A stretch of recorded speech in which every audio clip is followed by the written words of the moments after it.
Oi pessoal, no vídeo de hoje nós vamos falar sobre residência.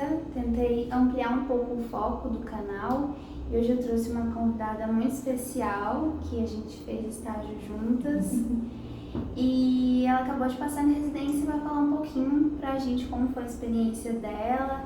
Antes de tudo eu queria que você falasse um pouco mais sobre a sua trajetória acadêmica, né? Onde você estudou, o que você gostava, enfim, o que te levou a fazer essa escolha? Certo, então meu nome é Lívia, para quem não me conhece, fiz estágio em psicologia hospitalar junto com a Rafa. Eu entrei em psicologia e fiz na Universidade do Estado de Minas Gerais, mais conhecida como UENG, em 2017. E me formei esse ano, em 2023. Assim, quando eu entrei, eu já tinha essa afinidade em psicologia hospitalar, mas ainda estava muito distante de mim. Então, eu fiquei voltada para as outras áreas, mas não em psicologia hospitalar propriamente dita.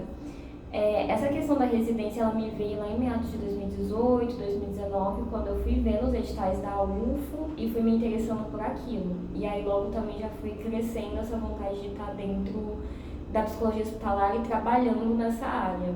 E aí, em 2022, eu fiz estágio em psicologia hospitalar junto com a Rafa e outras colegas de turma, na supervisão da nossa professora Isabela. E aquilo foi um abre portas assim na minha carreira profissional e pessoal também, porque foi ali que eu me identifiquei muito com a área e vi que eu queria trabalhar com isso futuramente. Certo. Aí eu acho que já cabe a pergunta de qual especialidade você gosta, o que você prestou e se foi satisfatório assim, o resultado. Então, uma área que eu sempre gostei, que eu tive muita afinidade, tanto durante a graduação quanto eu descobri isso também no processo do estágio, foi a psicologia intensivista, que é a psicologia atuando dentro da UTI, das unidades de terapia intensiva. Então, quando eu vi essa área e pude trabalhar com ela no âmbito assim, do estágio, eu vi que eu gostava muito daquilo e que eu queria fazer isso no meu futuro. E aí foi essa área que eu tentei a residência e acabei sendo aprovada. O que mudou com o ENARE, né? Acho que cabe responder o que é o ENARE, né? Então, o ENARE, para quem não sabe, é o Exame Nacional de Residência. O ENARE ele sempre existiu, mas ele ficava mais voltado assim para as áreas do Nordeste, mais para as áreas assim do Sudeste, como São Paulo e etc.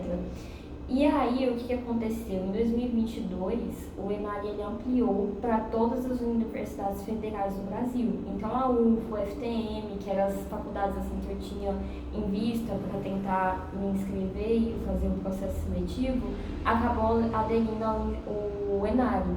E aí, virou um exame nacional de residência. E aí ele é uma prova que você presta e tem dois processos seletivos. Primeiro é a prova objetiva, que são 60 questões, a maioria é SUS e também psicologia hospitalar e etc. E a outra fase é a análise curricular, que você envia todos os seus documentos, tudo que você fez durante a graduação, e aí conta ponto, conta nota, e isso te ajuda a ter uma média boa assim para passar em alguma faculdade. E aí o que acontece? Algumas faculdades aderiram ao ENARE, como foi o caso da UFO, que a gente mais fala porque é a mais próxima da gente, né, que todo mundo tenta. Mas algumas outras faculdades também aderiram ao ENARE e algumas outras não aderiram, como foi o caso das Universidades Federais de Goiás, a USP não aderiu também. Então, algumas particulares também não aderiram ao ENARE. Mas existem não só o ENARE como uma possibilidade de residência, acho que é isso que eu quero falar. Existem outras universidades, outras secretarias municipais, como o caso de Brasília, que libera edital de residência todos os anos, para a galera tentar essa questão da residência mesmo. Então existe o ENARE e existe também esses editais à parte, assim, nacionais, municipais e de outras universidades federais ou particulares. Como que foi o processo de você garantir um currículo que te permitisse, né, para além da prova, passar na residência? Isso é muito interessante essa pergunta, Rafa, porque às vezes a gente participa de algumas coisas assim na faculdade e a gente não vê sentido, tipo, tô participando disso à toa.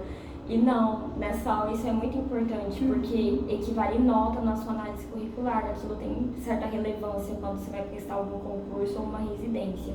Então eu sempre fui, tipo assim, entre aspas, muito ativa na universidade. Eu sempre tive projetos de pesquisa, de extensão, fiz monitoria voluntária, fiz também aquela por edital. E aquilo foi me ajudando muito a conseguir uma nota assim razoável dentro do ENARI. Tipo, a análise curricular conta muito. Inclusive, o que aconteceu com algumas pessoas? Elas tiraram nota baixa na prova objetiva e tiraram uma nota super alta na análise curricular. E isso deu uma média mais alta para elas, porque conta demais, sabe? Se a residência conta como especialização e se somente por essa via é que é possível se atuar na psicologia hospitalar, assim, se é só pela residência. Assim, na psicologia hospitalar, o meio mais fácil, assim, que eu achei quando eu tava nessa transição entre tá terminando a graduação e já tentando entrar no mercado de trabalho em psicologia hospitalar propriamente dita, a residência para mim foi o caminho mais fácil, porque existem vagas ali em hospitais particulares, mas você já tem que estar, tipo, formada, pós-graduada, eles exigem especialização, então fica mais difícil. Mas existem essas oportunidades, você só tem que estar preparado, no caso. Para mim, o ENARI, nos exames de residência, foi o meio mais fácil para atuar dentro da psicologia hospitalar. E o ENARI, né, quando você é aprovado, você trabalha por 2 anos, né, você estuda e trabalha por 2 anos, e isso conta como uma pós-graduação. Então você sai com esse título de pós-graduado naquela área específica da qual você foi aprovado.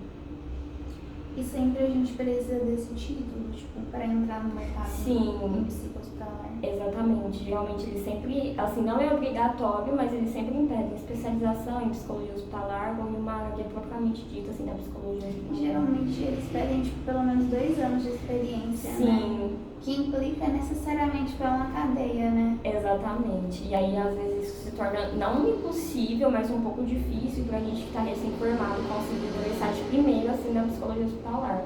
Por isso que, às vezes, que eu achei, assim, que o ENARI ou algumas residências fossem um caminho, assim, não é um caminho fácil, porque exige muito, assim, de você estudar e de você se aprimorar para poder fazer a prova, mas para entrar no mercado de trabalho dentro da psicologia hospitalar, eu achei que foi o caminho, assim, mais fácil, entre aspas. Quais são as áreas possíveis na residência? Nossa, são muitas.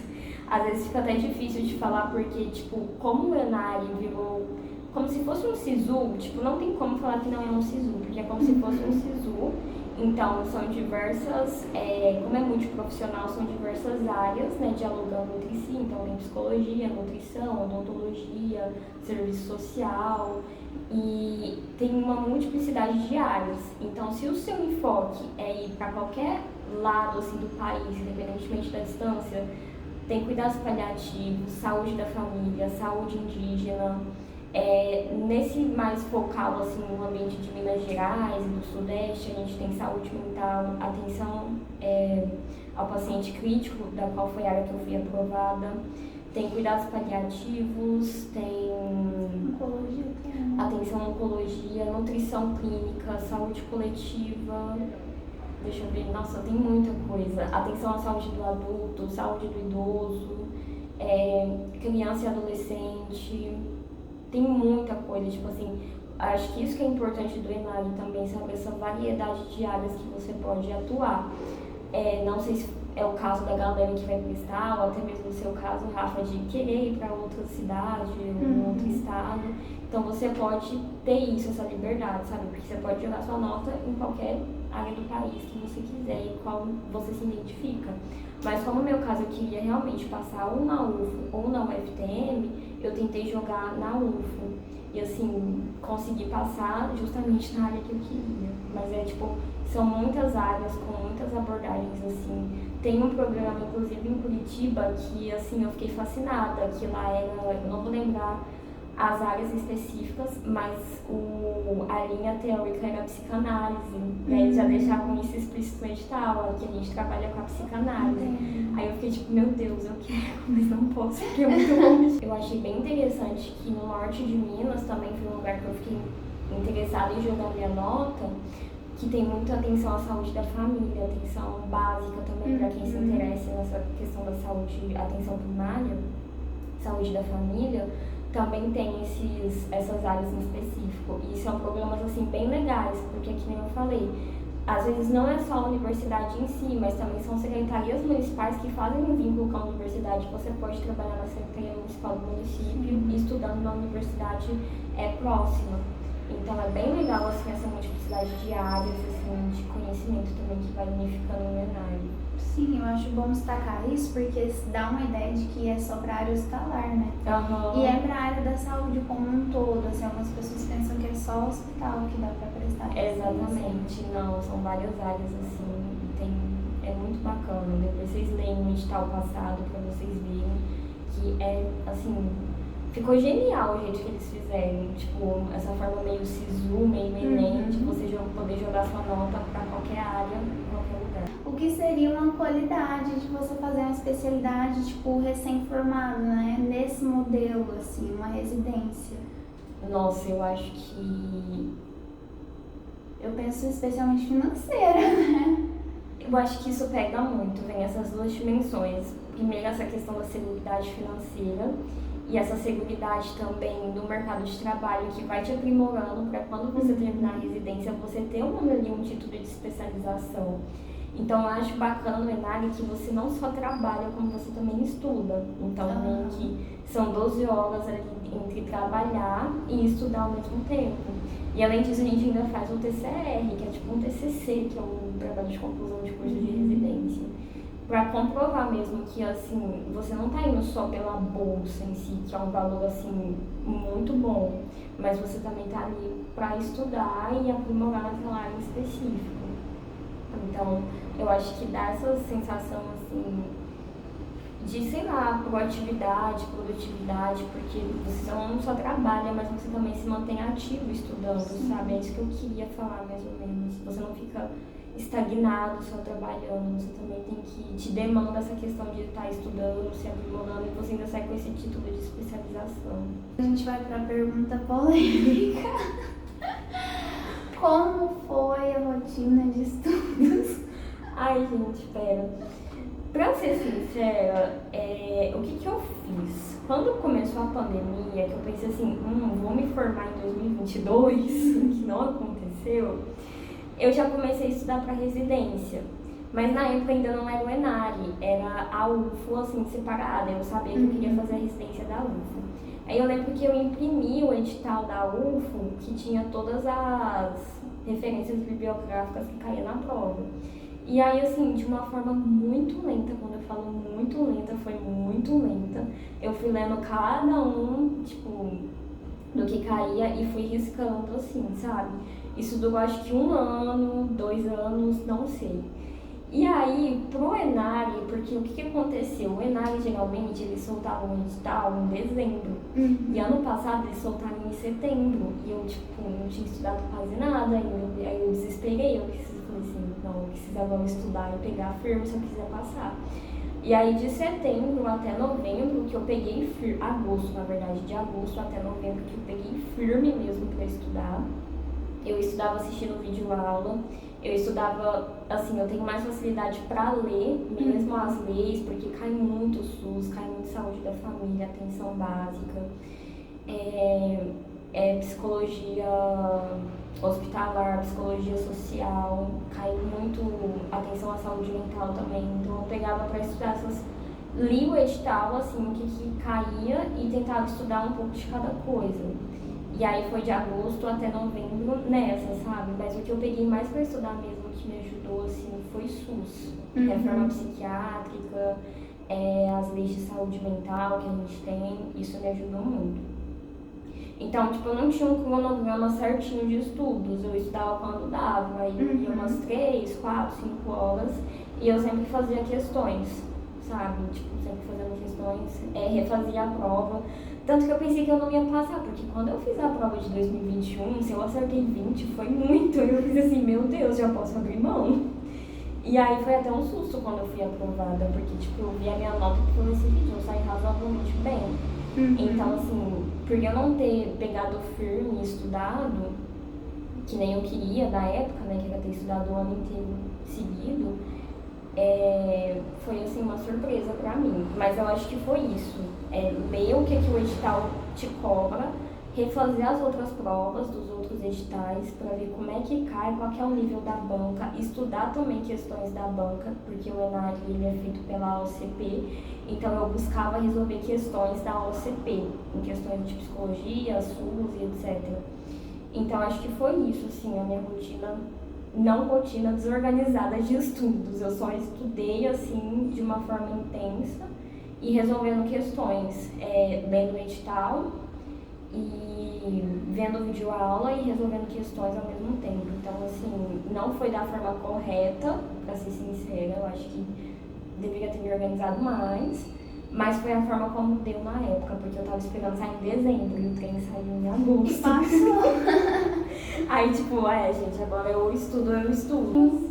E foi, tipo, como deu, dentro da minha realidade mesmo, do meu tempo, porque às vezes na época a gente estava fazendo estágio no hospitalar e às vezes a demanda do hospital é muito grande, que você leva algumas coisas para casa para estudar, prontuário para escrever.